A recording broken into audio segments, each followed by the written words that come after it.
Movie को शुरू किया जाता है और हम थॉमस नाम के आदमी को देखते हैं जो अपने घर आते ही यह खबर सुनता है कि उसकी बहन को अगवा कर लिया गया है। उसकी बहन अपने डैड के लिए एक खत भेजती है जिसमें लिखा हुआ था कि अगर वो उसे जिंदा देखना चाहता है तो वो खुद एक आइलैंड पर आकर मुझे आजाद करने की कीमत अदा करनी पड़ेगी, वरना मुझे अगवा करने वाले लोग जान से मार डालेंगे। इसीलिए अब थॉमस अपनी बहन को बचाने के लिए तैयार हो गया और अपना सफर शुरू कर देता है। ट्रेन से सफर करने के बाद वो एक समुंदर के किनारे पर पहुंचता है जहां से उसे एक कश्ती के जरिए आइलैंड पर जाना था। कश्ती में चढ़ने से पहले थॉमस देखता है कि उसके पास जो टिकट है वो बाकी लोगों से बिल्कुल अलग लग रहे हैं। उसे बिल्कुल अजीब लगा, इसीलिए बहुत ही चालाकी के साथ अपनी टिकट को एक दूसरे पैसेंजर के टिकट से बदल लेता है। जब वो कश्ती में चढ़ जाता है तभी उसने देखा कि उसने जिस आदमी से अपने टिकट को बदला था उसके सामान पर क्रॉस का निशान लगा दिया गया था। अगली सुबह हम देखते हैं कि उनकी कश्ती आइलैंड पर पहुंच चुकी थी। थॉमस देखता है कि उस टिकट वाले आदमी को कुछ लोग अपने साथ लेकर जा रहे हैं। आइलैंड पर नए आने वाले लोगों का वेलकम किया जाता है और सभी के सभी लोगों को एक खाली बोतल दे दी जाती है। थॉमस अपने कमरे में जाने के बाद वो वहां पर रखी एक किताब को देखता है जो इस आइलैंड के लीडर मैल्कम ने लिखी हुई थी। मैल्कम अपने आप को एंजल फरिश्ता कहता है जो वो यहाँ इस आइलैंड पर आकर बना हुआ था और खुद को इस आइलैंड का फादर समझता है। पता चलता है कि इस आइलैंड में रहने वाले अक्सर लोग वो हैं जो किसी न किसी जुर्म या फिर किसी और वजह से गवर्नमेंट से भागकर यहाँ पर आकर छुप जाते हैं। जैसे ही दूसरा दिन आता है तो थॉमस इस आइलैंड के डॉक्टर से मिलता है जो मैल्कम की ही बेटी है। वो देखता है कि कुछ लोग उसी आदमी को बंदी बनाकर कहीं ले जा रहे हैं और उसकी हालत भी बहुत खराब हो चुकी है। यहाँ से सीधा थॉमस चर्च में चला जाता है जहाँ पर आइलैंड के सभी लोग मौजूद थे। यहाँ पर मैल्कम अपना और अपने दो दोस्तों की कहानी सुनाता है कि किस तरह से वो इस आइलैंड पर आकर रहने लग गया था, जिसके बाद ये पूरा आइलैंड आबादी के राहों पर चल पड़ा। मैल्कम कहता है कि मैं और मेरे दोस्त मुजरिम थे लेकिन हम तीनों जेल से भाग निकल गए थे और इस आइलैंड पर आकर रहने लग गए और देखो ना हम सबकी जिंदगी कितनी खुशहाल है। वो बताता कि इस आइलैंड के गॉड्स ने ना तो बस हमें यहाँ पर पहुँचाया बल्कि वो मुझे एंजल के तौर पर चुनाव भी किया। मैल्कम यहाँ के लोगों को यकीन दिलाते हुए कहता है कि यहाँ पर कोई टैक्स नहीं है, न पैसों का लेन देन, न तो यहाँ पर कोई जंग लड़ी जाती है और न ही किसी तरह का मातम फैलाया जाता है। यहाँ के लोग पूरी तरह से आजाद हैं। इसी टाइम चर्च के बाहर एक औरत गुजर रही होती है जिसे थॉमस देख लेता है, लेकिन हैरानी की बात तो यह थी कि उसके सिवाय कोई और उसे देख नहीं पा रहा था। मगर फिर मैल्कम भी उस औरत को देखता है और फिर उसने थॉमस की तरफ देखा जो पहले से ही उस औरत की देखे जा रहा था। दूसरी तरफ उस आदमी को जिसे उन्होंने पकड़ रखा था उसके सामान में उन्हें कोई पैसे नहीं मिलते और उन्हें पता चल जाता है कि हमने गलत आदमी को पकड़ लिया है। मैल्कम के लोग समझ जाते हैं कि उस लड़की को जिसे हमने अगवा किया हुआ था यानी थॉमस की बहन को और जो आदमी इसे लेने के लिए आया है वो हमसे यहीं पर छुपा हुआ है, जिस वजह से इन लोगों को गुस्सा आ गया और वो इस आदमी को बुरी तरह से मार देते हैं। मैल्कम की एक दोस्त का बेटा और दूसरी दोस्त की बेटी एक दूसरे से प्यार करते थे लेकिन वो लोग इस बात को सबसे छुपा कर रखते थे। इनमें लड़के का नाम जेरेमी था। रात में जब थॉमस गांव में घूम रहा था तो वो देखता है कि गांव में नए नए आने वाले लोग अपनी बॉटल्स में खून जमा कर रहे हैं, जिसके बाद थॉमस मैल्कम के घर के बाहर जाकर देखता है कि मैल्कम एक खुफिया रास्ते से अपने घर के नीचे एक जगह पर जाता है जो दरअसल वो एक सुरंग थी। फिर जब वो वापस आ रहा था तो वो जेरेमी और उसके दोस्त को देख लेता है जो एक दूसरे को पसंद करते थे। इस टाइम वो दोनों साथ थे और थॉमस समझ जाता है कि इनके बीच कुछ चल रहा है। फिर थॉमस घर जैसे ही वापस आकर देखता है कि सबके दरवाजों के बाहर खून से भरी बॉटल्स रखी हुई हैं। फिर वो अपनी ही बॉटल में दूसरी बॉटल से खून डालकर अपने दरवाजे के बाहर रख देता है। जैसे ही वो अपने दरवाजा खोलता है चाबी से उसका हाथ जख्मी हो गया और खून जमीन पर गिर जाता है। पर जब वो अपने कमरे में चला गया तो उसी वक्त एक औरत आकर उस खून को चाटना शुरू कर देती है जो काफी भयानक दिख रही थी।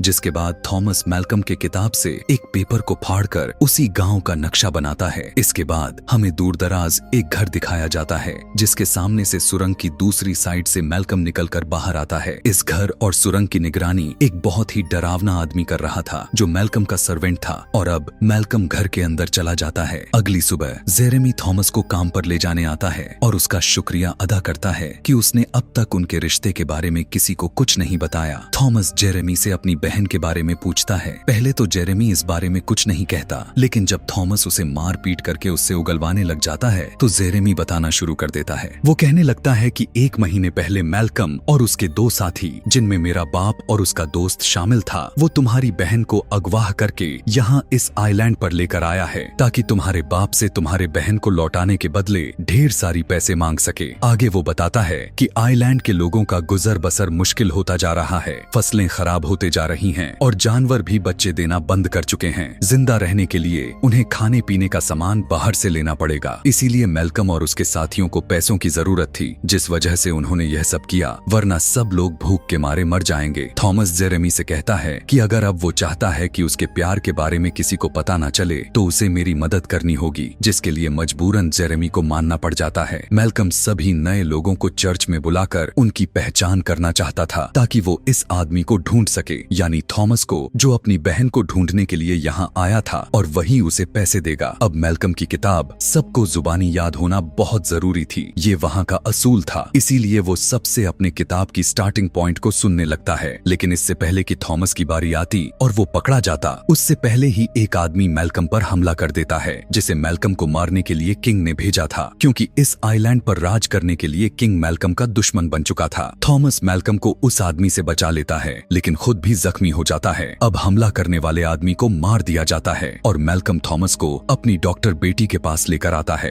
यहाँ मैल्कम थॉमस से वादा करता है कि अब मैं हमेशा तुम्हारा वफादार रहूंगा, क्योंकि तुमने मेरी जान बचाई है। अब मैल्कम और उसकी दोनों दोस्त पूरी कोशिश में लगे हुए थे ताकि जल्द से जल्द उस आदमी को ढूंढ सके और उससे पैसे हासिल कर सके। रात को थॉमस की बहन को सबके सामने लाया जाता है और मैल्कम ऐलान करता है कि ये लड़की एक एजेंट है जो किंग ने भेजी है और इसके साथ इसका एक साथी भी इसी गांव में छुपा हुआ है। फिर मैल्कम धमकी देते हुए कहने लग जाता है, अगर वो आदमी सामने नहीं आया तो इस लड़की को मार दिया जाएगा। अब हालांकि इस धमकी को सुनकर थॉमस अंदर से डर गया था, लेकिन वो फिर भी बाहर किसी भी कीमत पर नहीं आता, इसीलिए उनका यह प्लान भी नाकाम हो जाता है। अगली सुबह थॉमस की बहन को जंजीरों से बांधा गया होता है और कुछ बच्चे उसे तंग कर रहे थे। मैल्कम की बेटी इसे खाना देने के लिए आती है और बच्चों को डांट कर वहाँ से भगा देती है। मैल्कम और उसका साथी बातें करते हैं कि आज रात एक फेस्टिवल यानी त्योहार को रखेंगे। जब सभी लोग इस फेस्टिवल में आएंगे उसी वक्त हम उनकी घर की तलाशी लेंगे, जिससे पैसे भी मिल जाएंगे और वो आदमी भी। रात में जब सब के सब फेस्टिवल को एंजॉय कर रहे थे, थॉमस जेरेमी की मदद से मैल्कम के घर की दीवार तोड़कर सुरंग में घुस जाता है। उधर मैल्कम और उसका साथी जब तलाशी ले रहे थे तो थॉमस के कमरे से उन्हें नक्शा मिल जाता है जो उसने बनाया हुआ था। यहाँ पर इन दोनों को शक हो जाता है कि थॉमस अभी उनके घर में ही है। मैल्कम बाहर खड़े अपने दोस्त यानी जेरेमी के डैड से कहता है कि वो मेरे घर पर जाकर तलाशी ले और उस लड़के को पकड़ ले। जब जेरेमी के डैड मैल्कम के घर के बाहर पहुंचे तो जेरेमी को वहां पाकर वो उसे भगा देते हैं, क्योंकि वो समझ गए थे कि थॉमस की मदद करने वाला और कोई नहीं बल्कि मेरा ही बेटा जेरेमी है। उसी वक्त मैल्कम और उसका दोस्त भी वहां पर आ जाते हैं। मैल्कम का दोस्त थॉमस को पकड़ने के लिए सुरंग में जैसे ही दाखिल हुआ तभी मैल्कम की बेटी यह सब देख लेती है। फिर मैल्कम अपने घोड़े पर बैठकर सुरंग के दूसरे छोर पर निकल जाता है। पता चलता है कि सुरंग से निकलने वाले दोनों रास्ते बंद हो चुके थे और इधर थॉमस खुद को बचाने के लिए सुरंग में मौजूद खून से बनी हुई नाली में चला जाता है, जहां पर वो एक बहुत ही खौफनाक औरत को देख पाता है जो उसकी तरफ बढ़ने लग गई।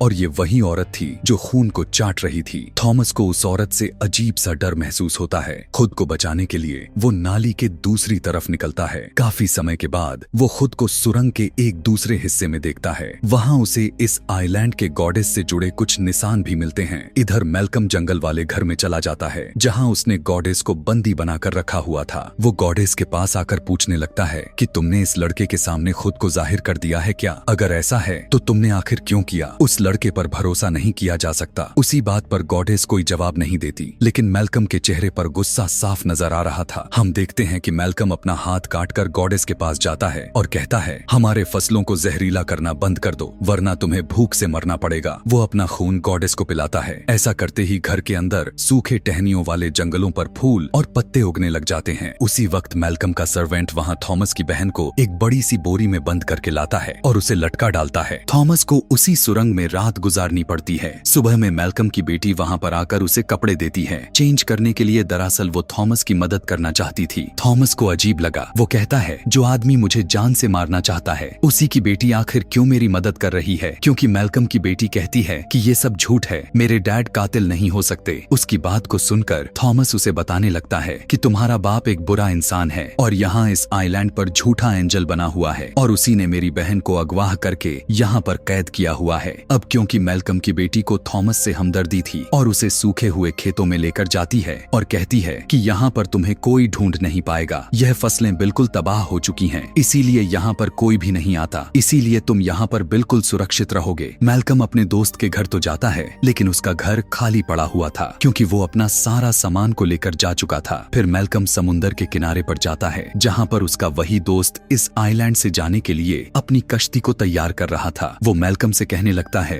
कि उसे अब इन सब चीजों में नहीं पड़ना, मैं अपने बेटे को लेकर यहाँ से जा रहा हूँ, यानी कि जेरेमी को। मैल्कम उसे रोकता है और कहने लगता है कि हम तीनों ने इस आइलैंड को मिलकर बनाया है, तुम उसे ऐसे इस तरह छोड़कर आखिर कैसे जा सकते हो? दूसरी तरफ जेरेमी अपने दोस्त के घर आया तो वो उसे बताता है कि मैं तुम्हारे बच्चे की माँ बनने वाली हूँ। जेरेमी अब उसे कोई चीज देना चाहता था जो वो देने के लिए बाहर जाता है, पर तभी यहाँ उस लड़की के डैड आ गए। उन्हें भी पता चल गया था कि मेरी बेटी अब प्रेग्नेंट हो चुकी है। वो अपनी बेटी से कहने लगते हैं कि ये बच्चा तुम्हारी मौत की वजह बनेगा, लेकिन उसकी बेटी किसी भी बात को मानने से इनकार कर देती है। पर जब जेरेमी वापस आया तो देखता है कि उसके दोस्त को उसके ही बाप ने मार दिया है। यह देखकर जेरेमी गुस्से से पागल हो गया। फौरन वो अपने दोस्त के डैड के ऊपर हमला कर देता है और उसे जख्मी कर देता है। लड़की का बाप अपनी जान बचाने के लिए जल्दी से घर से बाहर भागा और वो लोगों को यह कह देता है कि यह कातिल है, इसने मेरी बेटी को मार दिया और अब मुझे मारना चाहता है, क्योंकि वो यहाँ पर वो मौके को देखते हुए लोगों के सामने अपने आप को बचाना चाहता था। यह देखने के बाद जेरेमी वहाँ से भाग जाता है और लड़की का बाप कहता है कि यह मुजरिम है और इसे प्यूरिफाई करना होगा, यानी कि पाक को साफ कर देना होगा। तब गार्ड्स उसे कहते हैं कि प्यूरिफाई का हुक्म सिर्फ हमारे एंजल मैल्कम ही दे सकते हैं, लेकिन लड़की का बाप अपने आप को मैल्कम का दोस्त बताते हुए कहता है मैल्कम असल लीडर नहीं है, असली लीडर तो मैं हूँ और मेरी बात को यानी मेरी हुक्म को तुम्हें मानना होगा। इसीलिए गार्ड्स जेरेमी को पकड़ने के लिए उसका पीछा करने लग जाते हैं। वो भागता हुआ सूखे हुए खेतों में मैल्कम के बेटी के पास चला जाता है और उससे मदद मांगने लग जाता है, मगर इतने ही देर में गार्ड्स भी वहाँ पर पहुँच जाते हैं और उसे उठाकर वापस ले जाने लगते हैं। मैल्कम की बेटी उन गार्ड्स को रोकने की कोशिश करते हुए उनके पीछे चली जाती है। यहाँ पर थॉमस भी चाहता था कि वो जेरेमी को बचा ले, इसीलिए वो भी उनका पीछा करता है। फिर जेरेमी को मैल्कम के गद्दार दोस्त के पास लाया जाता है जहाँ वो कहता है कि हमें फौरन इसे प्यूरिफाई करना होगा।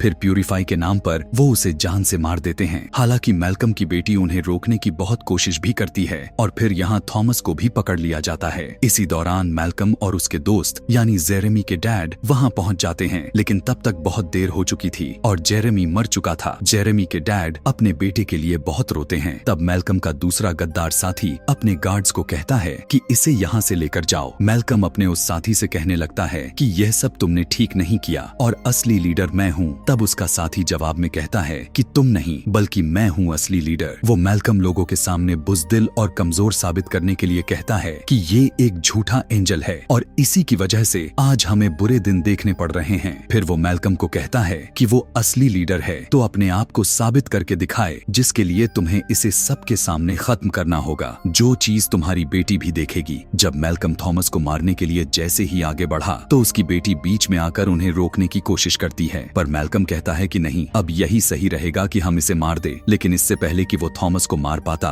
अचानक से गोली चलने की आवाज आती है जो जेरेमी की डैड ने चलाई थी। वो वापस आ चुके थे और कहते हैं कि अब गॉडेस को मार देना होगा। यह कहने के बाद वो जंगल की तरफ भाग जाता है। थॉमस गार्ड पर हमला करके खुद आजाद करवा लेता है और वो भी वहाँ से फौरन जंगल की तरफ भागने लगता है। मैल्कम और उसका साथी भी उसका पीछा करते हुए जंगल की तरफ आने लग जाते हैं। जंगल में बने उस घर के पास आकर थॉमस देखता है कि मैल्कम की उस डरावनी सर्वेंट ने जेरेमी के डैड को मार दिया है, लेकिन मरने से पहले वो थॉमस को कह देते हैं कि इन सबको आग लगाकर खत्म कर दो। और इससे पहले वो डरावना वाला सर्वेंट थॉमस को देखता, वो वहां बने एक बड़े से होल के जरिए घर के अंदर घुस जाता है। तब तक मैल्कम और उसका साथी भी यहाँ आ गए थे। उसका साथी भी मैल्कम के सर्वेंट को भी मारने की कोशिश करता है, लेकिन मैल्कम उसे रोक देता है। तब वो गुस्से में मैल्कम पर ही गोली चला देता है, जो जाकर सीधा उसके कंधे पर लगी और वो सुरंग में जा गिरता है। और यहाँ पर उसके साथी को ऐसा लगता है कि जैसे अब मैल्कम मर चुका है। थॉमस चुपके से देखता है कि सर्वेंट जबरदस्ती गॉडेस को खून पिला रहा है।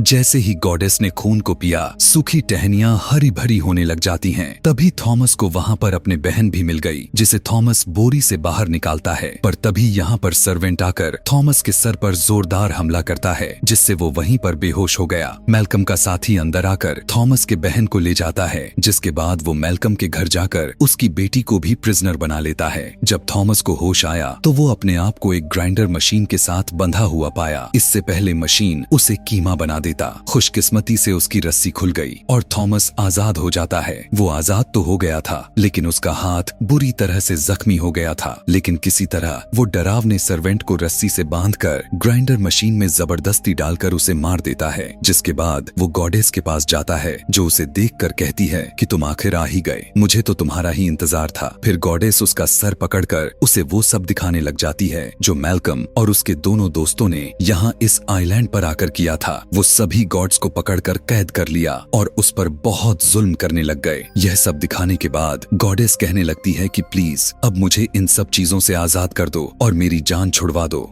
यह सुनकर थॉमस गॉडेस के ऊपर आग लगा डालता है और वो जलकर खत्म हो जाती है। ऐसा होते ही गांव के सभी घरों में भी आग लग चुकी थी और सब कुछ जलकर खत्म हो जाता है। अपनी जान बचाने के लिए लोग गांव से निकलकर कश्तियों की तरफ भागने लग जाते हैं। मैल्कम भी बच गया था और वो भी वहां से निकलने लगता है। उधर मैल्कम की साथी ने थॉमस की बहन और मैल्कम की बेटी को चर्च में बंदी बनाकर रखा होता है। वो मैल्कम की बेटी से कहता है कि मैंने ही गॉडेस को ढूंढा, मैंने ही उसके बारे में सारी जानकारी हासिल की, मैंने ही उसे कैद किया और यह पता लगवाया कि अगर हम उसे खून पीने के लिए दे तो वो बदले में हमें क्या कुछ दे सकती है। पहले तो हम उसे जानवरों का खून देते रहे, पर जब उसने अपना काम करना बंद कर दिया, यानी कि गुस्से में कि हमने उसके साथ ऐसा किया, तो फिर हमें इंसानी खून की जरूरत पड़ी जो हम उसे दे सकते थे। हमने ऐसा किया भी, उसे इंसानों का खून देने लग गए। गॉडेस तो बस एक मशीन है, हम उसे फीड करते हैं, खून पिलाते हैं और वो बदले में हमें मालामाल कर डालती है। और अब मैं तुम दोनों को मारकर उसे फीड करवाऊंगा। अभी वो उन दोनों लड़कियों को मारने ही वाला था कि तभी अचानक से थॉमस वहां पर पहुंचकर उस पर हमला कर देता है। दोनों लड़कियां भी गन से शूट करके अपनी जंजीरों को तोड़ देती हैं। मैल्कम का दोस्त खुद को बचाने के लिए थॉमस पर हमला करके उसे बुरी तरह से जख्मी कर देता है। फिर दोनों लड़कियां अपनी उसी जंजीरों से मैल्कम के साथी का गला घोंटकर उसे जान से मार डालती है। थॉमस काफी जख्मी हो चुका था। वो अपनी बहन और मैल्कम की बेटी से कहता है कि तुम दोनों जल्दी से यहाँ से भाग जाओ, कश्ती तुम्हारा इंतजार कर रही है। थॉमस की बहन अपने भाई को यहाँ आखिर इस हालत में कैसे छोड़कर जा सकती थी। फिर वो उसे भी अपने साथ लेकर कश्ती की तरफ जाने लगते हैं, पर थॉमस इतना ज्यादा जख्मी था कि उसका बचना मुश्किल लग रहा था और वो बीच में ही गिर जाता है। वो अपनी बहन से कहता है कि मैंने खुद से यह वादा किया था कि मैं भले ही जिंदा रहूं या ना रहूं, पर तुम्हारी जान जरूर बचा लूंगा। अब मेरी बहन बात को समझो, तुम्हें मुझे यहाँ छोड़कर अकेले ही जाना होगा। तब थॉमस की बहन और मैल्कम की बेटी को ना चाहते हुए भी वहाँ से जाना पड़ता है और भागते हुए कश्ती में बैठ गई और वहाँ से निकल जाती है। मैल्कम भी वहाँ आता है और देखता है कि जहाँ जहाँ थॉमस का खून गिरा वहाँ नए नए पौधे उगने लगते हैं। यही देखकर थॉमस मुस्कुराते हुए जमीन पर लेट गया कि तभी बहुत सारे पौधे जमीन से निकलकर थॉमस से लिपट गए और उसे अपने अंदर समा लेते हैं। अब यह देखकर मैल्कम भी मुस्कुराता है कि अब इस आइलैंड का नया गॉड थॉमस बन चुका था। यहाँ के लोगों को अब भूख से मरना नहीं पड़ेगा, क्योंकि थॉमस की वजह से उन लोगों के पास किसी भी तरह की चीज की कमी नहीं होगी। वो भी उन्हें मालामाल कर देगा और ये आइलैंड हमेशा खुशी और शांति वाली जिंदगी गुजारेगा। इसी के साथ ये कहानी भी इधर ही खत्म हो जाती है। Thanks for watching.